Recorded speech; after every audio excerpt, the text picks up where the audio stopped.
So for you, given your like you obviously have a lot of like I think your the last video I saw where you had statistics broken down, you had your before picture, which was the 68 kilogram picture where you're, a little rail, stick kid who's like first going into the gym. And then your after picture was 130 kilograms, 286.6. And then you mentioned how you have a sort of like an ideal, I don't know, like stage weight that you at least want to be hitting to not lose too much volume and whatnot. Do you have like specific improvements you're working towards right now, or is that something you can still do? Is allocate a lot of time to hitting, like weak body parts and like really focusing on bringing up legging areas, given your shift in focus a little bit, because now you're very very deep into the social media side of things.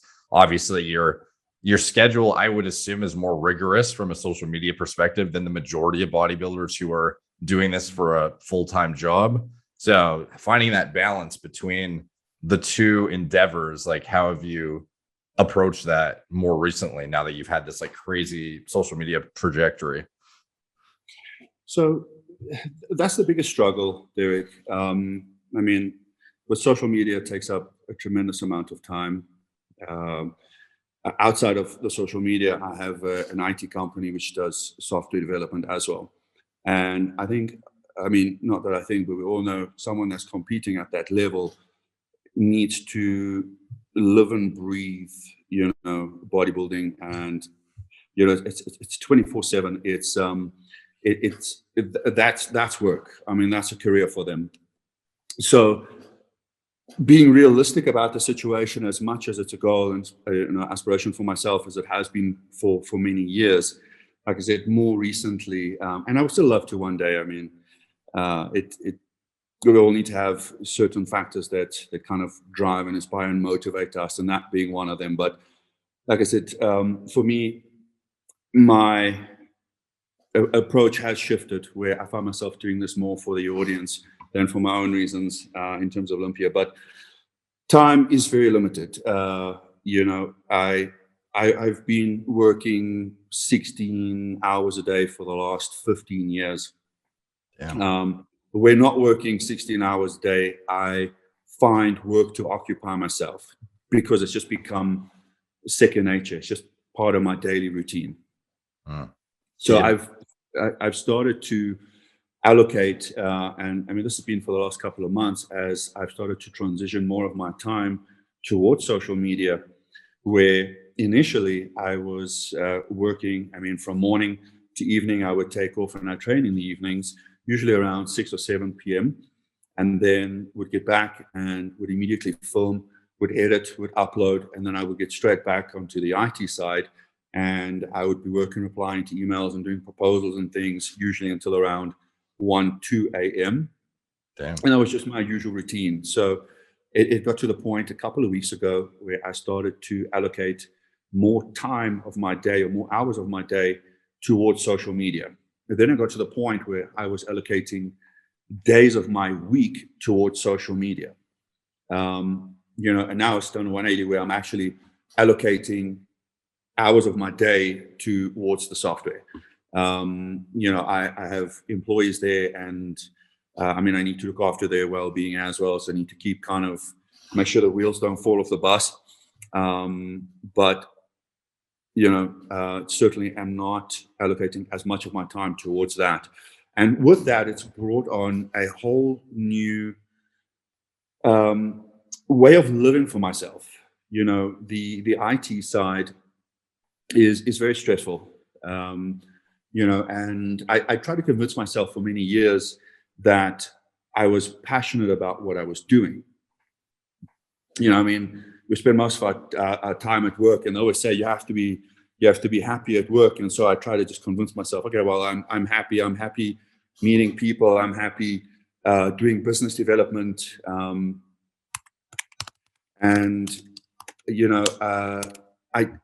just wasn't following my true passion. With the social media and being able to spend a lot more time focusing on my passion, it's just brought a far better quality of life. So the stress levels, the stress is still there, and that's something that we're working through. But the quality of life that I'm experiencing at the moment is just far greater. It's more fulfilling. It just feels more purposeful at the end of the day too. So what is like you've mentioned the software development side of things, this IT stuff that you've been working on, that's your original entrepreneurial endeavors involved this, company that you were either owning or a part of. That, like, what is it exactly? Like, what kind of software is it? What is the application? You've kind of mentioned in passing how it's not necessarily like your main passion necessarily. Like, how'd you stumble into it to begin with, and like, what is it? So it's all bespoke application development. Okay. We do desktop, mobile, web application development. So I have a team of developers. I used to do development myself, and I moved out of doing actual development only in times of need. When we had like capacity, and I have to kind of step in to help meet deadlines. But other than that, just focusing more on business development and marketing. Okay. But I'm the sole owner and director of that business. Okay. And you have like that company right now is still like like functional and has employees working for it full time, and you guys are creating apps and stuff for people, or like what is it specifically? Or are you finding ways to integrate it into your current trajectory on like the fitness side of things, or like how is it being intertwined with your life now? So it's not intertwined by any means at this point. Kind of just operating as two separate or single entities, really. But got a team at that end, and I've started to build up a team on the social media side too, as we're getting more videographers and editors on board in order to be able to facilitate content, evergreen content for a lot of the other platforms. Particularly YouTube, so there's also Cameo, and there's a few more things that we're getting involved in, which has taken up and demanding a lot more of my time.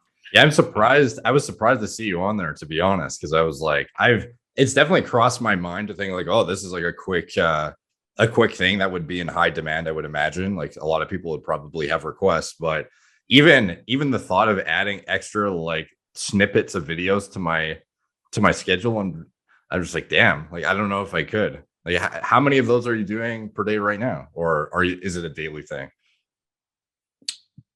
Probably about 1 or 2 per day on average.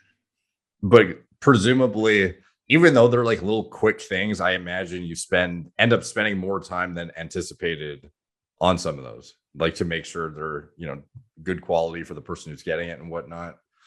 That's the thing. I see a lot of the creators, everything. I mean, they just film very quickly with the phone, but I feel I've set some sort of standard in terms of expectation from the videos that are being put out, and so I don't want anything to be substandard of that. So even with the cameos, there's a lot of time of preparation that goes into scripting of the messages, recording, and then I've got someone that helps with the editing of that, though. Okay. How long does it take to, like, everyone sees these like short TikTok videos that you do, because like your bread and butter to date has been these kind of like very, very visually appealing, very high quality, but quick messages summarizing either, some very palatable tip about fitness or dieting or something of that nature, or just pure motivation. That kind of stuff, though, I don't think, like, I've seen glimpses of your setup. I don't think people realize like how much actually goes into it behind the scenes. Like, how long does it take to do one of your main, I don't know, like, let's just say a 60-second informational video? Like, what is the process that goes into setting that up? How many people do you have? Like, what's the whole shebang? Like, what goes on with that? So an average TikTok or an Instagram reel is roughly 20-30 seconds, which takes approximately 3 to 4 hours of work. It's time to script. I mean, everything is thoroughly researched. I don't want to be giving out any sort of false information. So thoroughly research any sort of information. it needs to be scripted in a way that we get this message across in the shortest period of time. And then there's obviously time to shoot, there's time to edit. So yeah, outside of and outside of the research, I'm just talking about filming and editing roughly about 3 to 4 hours. So it does take up a quite a significant chunk of our day. And when I say hours, myself and the team. But we initially aimed to do one TikTok a day. Okay. Sorry, I mean, it was one TikTok, and then there was the TikToks were being repurposed as reels, and then we were doing Instagram specific content, and then doing YouTube specific content. And the YouTube specific content, it's a lot longer form content, which takes that takes a couple of days. That's a couple of days worth of work with a longer form, because those are anything from 4 to 8 minutes.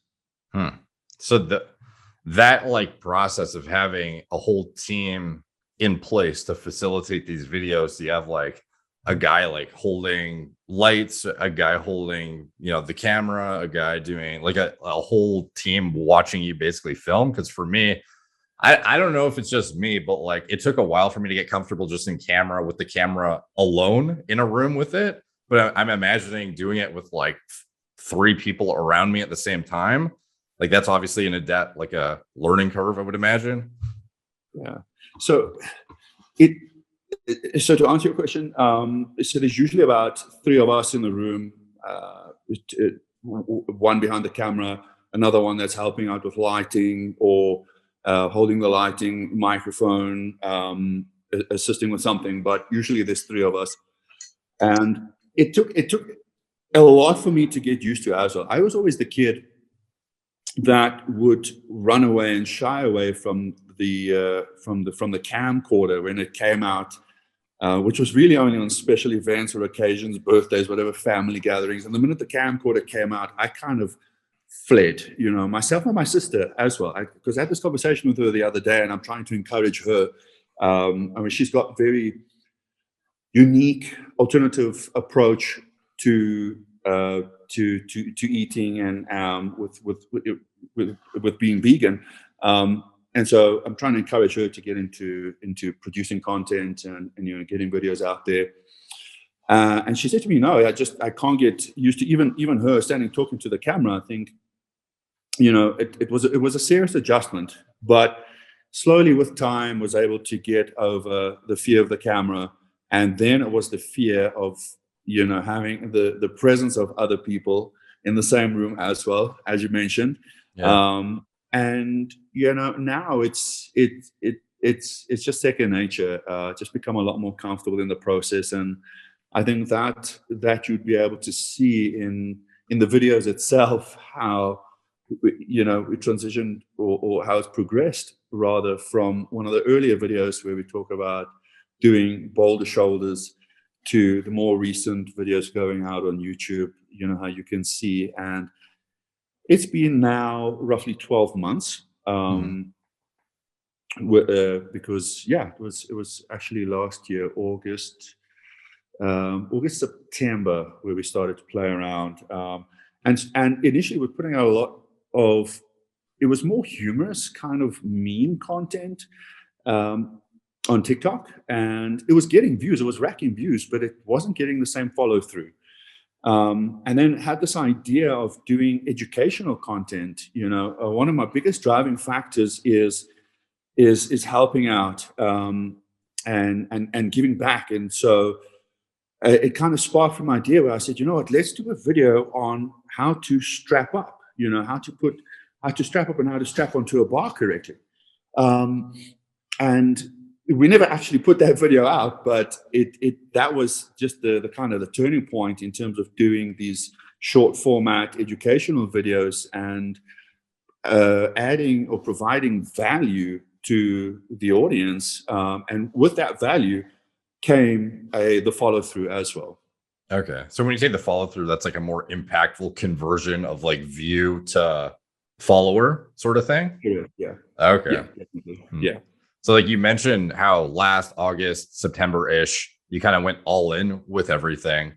Like what was it you saw like a glimpse of success and you were like, we can really run with this? Or what kind of spurred, like for me, I don't necessarily have like a definitive video that, I've had a couple that went unexpectedly like viral, at least at the time. The amount of views that it racked up were so mind blowing to me that it totally shifted my perception of what is possible and sort of made me like reinforce my belief in myself to actually be able to know, okay, these influencers with astronomically high subscriber counts or consistent views and all this interest surrounding their brand as a whole, that's not so far out of reach as I thought it was. I thought it was some like unimaginably far off distant land of like influencer celebrityness. And how does anyone ever get to the hundreds of thousands of anything? And then once I had like a little glimpse of, wow, like people actually really enjoy this content, or the algorithm, will pick it up if you, spin your educational information in this way, that to me gave me the spark to like really push. Did you have a certain like turning point that had that spark for you, or how did you go all in? Like what kind of motivated you to do that? So, though though the climb started in September last year. Prior to that, I was still very involved in doing social media, but it was doing more still content and more long format, like training motivational type videos for Instagram. Mhm. And it was very difficult to grow after a couple of years of work and a lot of effort. I managed to get up to around 40,000 followers on Instagram, and so when started to put videos out on TikTok, and the first video went viral.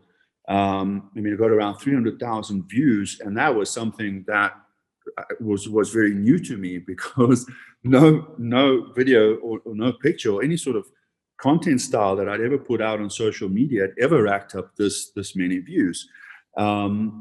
And so saw a lot of growth, and it was 30,000, 40,000, 50,000, and next month 100,000 and 400,000.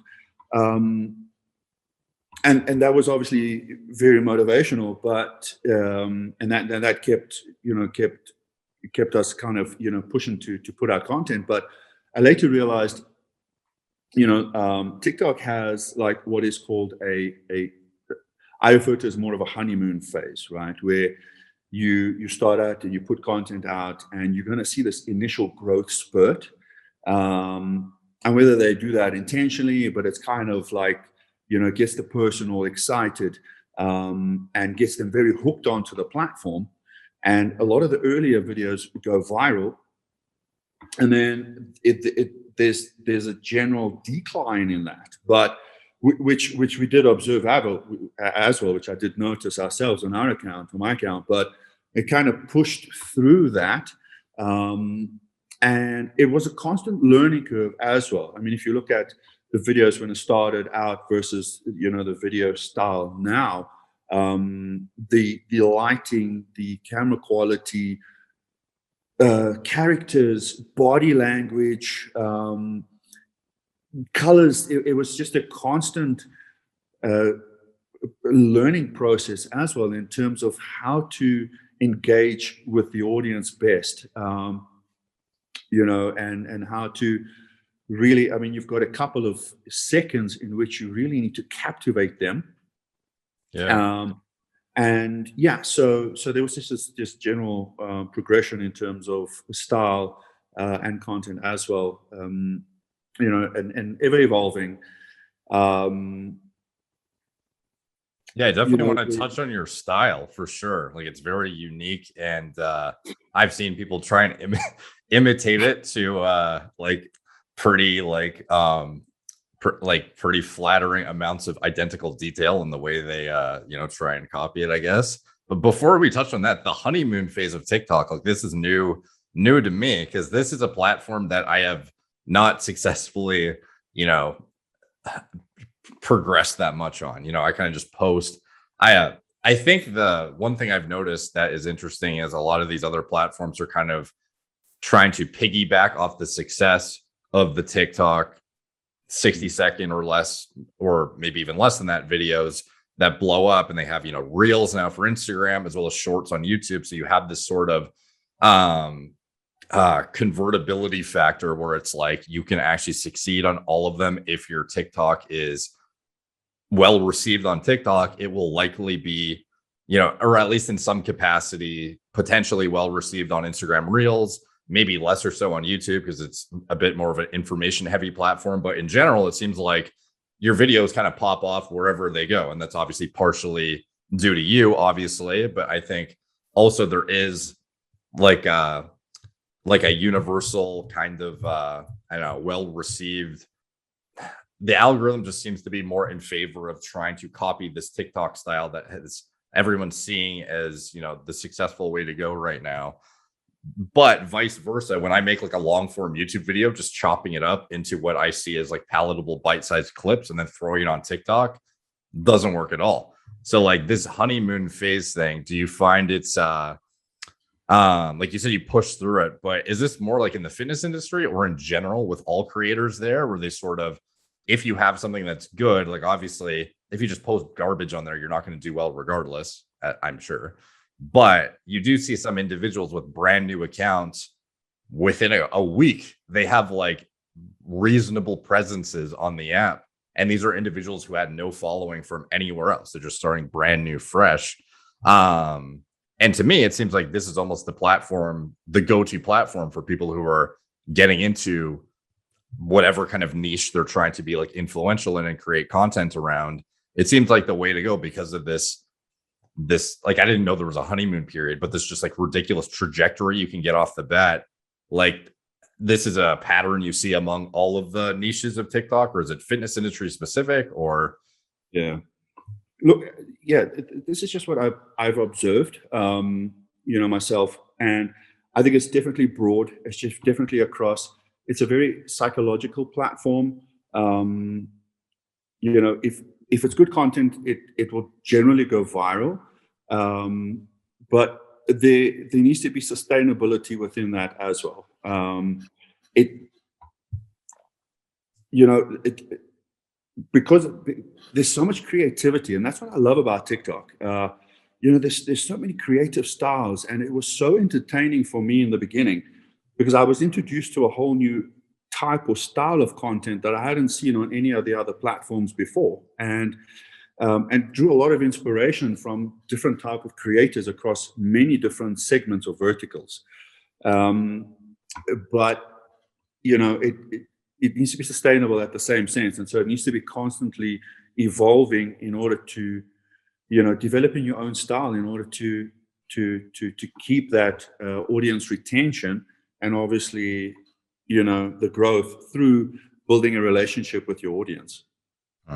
as far as like, do you watch a lot of TikTok yourself now that you're like, you sort of dialed in your style, you kind of like know how you make videos, and like your template is sort of like obviously successful, you've kind of figured it out, so to speak.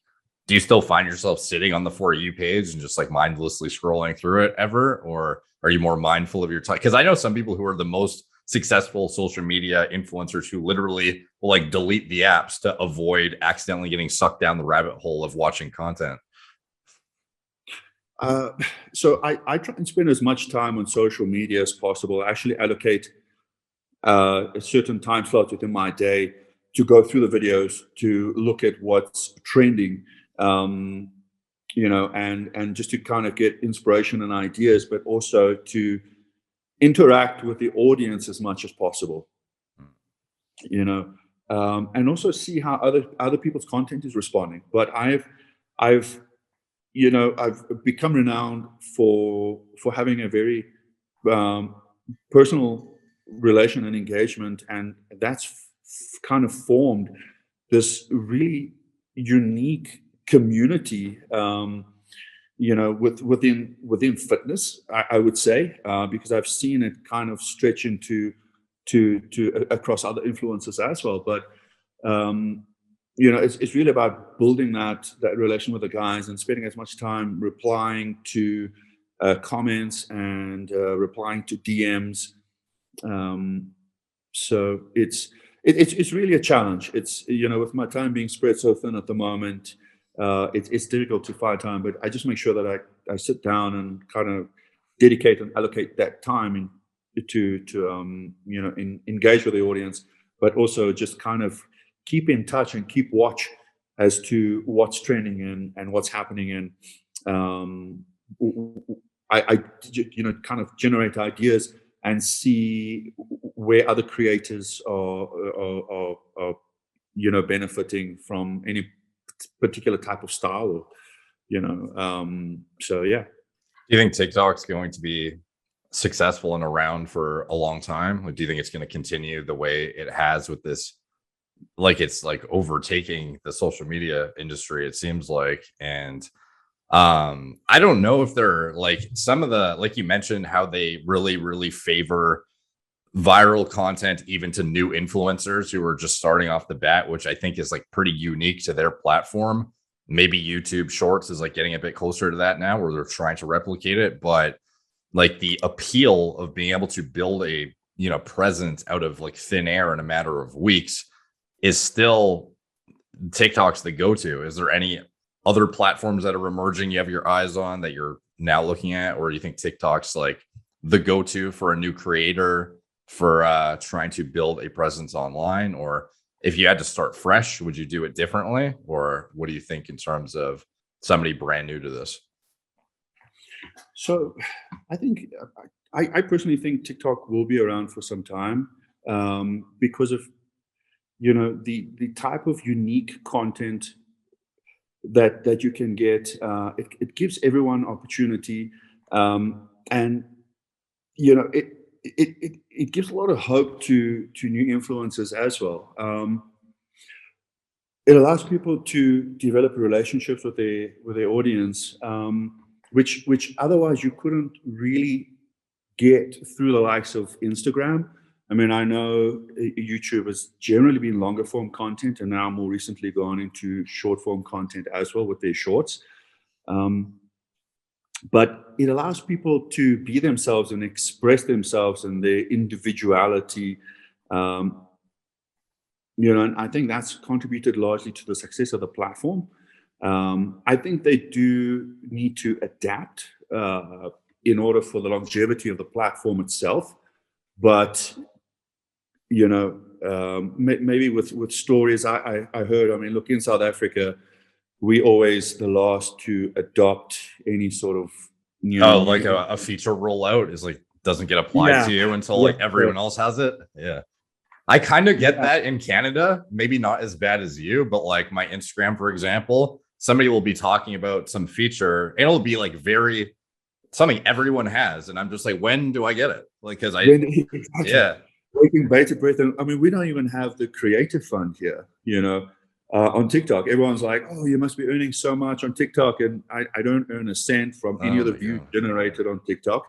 And I think that's one of the things that kind of, kept me going. My intentions for starting were different because they were never to monetize. They were always to add value and help and inspire and motivate. And because I had the software company that was kind of fueling or funding, everything.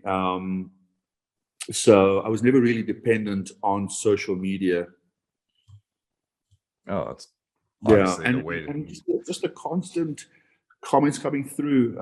You helped me so much, and you got me into training. You got me into fitness. That was enough reward for myself at the time. I mean, it was a very emotional experience for myself.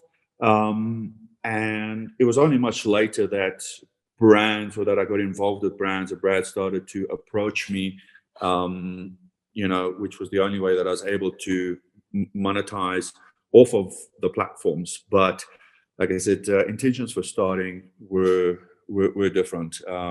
And still to this day, there's no creative fund, so I don't monetize on any other sort of views. from the platform, which otherwise would be very worthwhile. I think the remuneration would be fantastic. I mean, a couple of $1,000s per month based on the the kind of engagement that the platform is seeing. They're getting like 120 million views a month. That equates to, just out of curiosity, so if you have 120 million views a month, that equates to a couple $1,000s if you were like a US citizen with the creator fund, or what would that traditionally equate to? I'm not sure the exact figure, but it would be a few $1,000s per month. Okay. I'm just interested to see how that trends in comparison to YouTube, because obviously with YouTube, the longer form revenue is like the RPM on TikTok is a lot lower than YouTube. So and that's just by nature of less opportunity to put ads in front of somebody, presumably because they're so short, or is it just like less advertisers are actually on the platform to begin with, or do you know? Just out of curiosity, I'm not really. I'm really not too sure about that one, or how to respond there, Derek. Like, do you get hit with ads a lot when you're just like scrolling the For You page? Like, I don't even. We get very few ads on TikTok in South Africa. It's almost like once every three weeks, we'll have an advert up for probably a day or two. So the platform isn't being utilized too well from that perspective by advertisers. Seems like it'd be cheap to have ads on there then, maybe. Yeah, presumably so. It should be. Might be something to look into. Yeah. So as far as like your style, like we talked briefly about, you obviously have a unique kind of like template that has, like I mentioned, many people have tried to replicate in the recent months and whatnot. And arriving at that style, like you mentioned, how you stay on top of trends and you watch other creators to kind of see how you can use other verticals as a way to integrate into your own and whatnot. Is this style with the RGB lighting and the high quality, the kind of like mysterious music and whatnot, is that like, how did you arrive at that specifically? Did you have an inspiration from another creator, or was this just totally organically developed throughout time, or? So the lighting, you can see the red LED lighting. This is actually a fixture in the gym. This is, I will take you for a short tour later just to show you around. Oh, awesome. This is the home gym. And the red LEDs is a fixture, and people just related very well to that. It grabbed attention. That kind of, added to the brand image, and that kind of ignited and sparked utilizing colors where there's different tone and emotion involved in the messages. Obviously, red is generally quite aggressive, and it works very well for certain type of videos or training content or so forth. But depending on the message and depending on the tone that you want to relay, then we started to bring in and utilize different types of colors. So I went and bought a whole lot of LED tube lights to fit the tone and emotion of the videos. But it kind of was a fixture in the home gym, and it may have just sparked from there. The music came from a trending sound on TikTok. Okay. At the time, everyone was using it and just kind of found it to be very suiting or fitting to the style of content that we're putting out, and then it became recognized as my sound because a lot of those videos started to go viral.